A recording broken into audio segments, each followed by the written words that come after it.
नवी दिल्लीमध्ये कॉक्रोच जनता पार्टीचं जे सकाळपासूनचं आंदोलन सुरू होतं, जंतर मंतरवरती अनेक आंदोलक एकवटले होते. मात्र आता जंतर मंतर मैदानावरून या सगळ्या आंदोलकांना पोलिसांनी पांगवलंय आणि हे मैदान पूर्णपणे मोकळं करण्यात आलंय.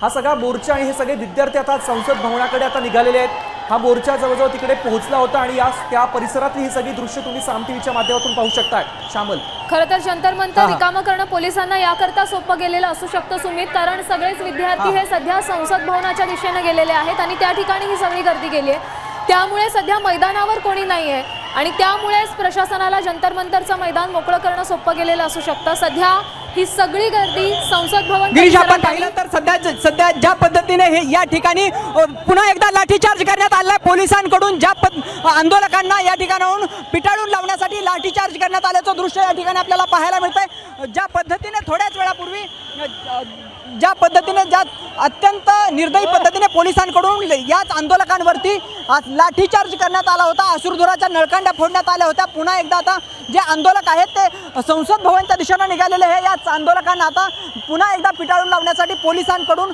बलाचा वापर करण्यात येत असल्याचं आपल्याला पाहायला मिळतंय. या ठिकाणी जे आंदोलक होते त्यांना ते पुन्हा पोलीस आणि आंदोलक आमने सामने आल्याचं पाहायला मिळत होतं आणि त्यानंतर आता पोलिसांनी या आंदोलकांना पुन्हा एकदा माघारी पाठवल्याचं एकंदरीत चित्र या ठिकाणी आपल्याला पाहायला मिळतंय.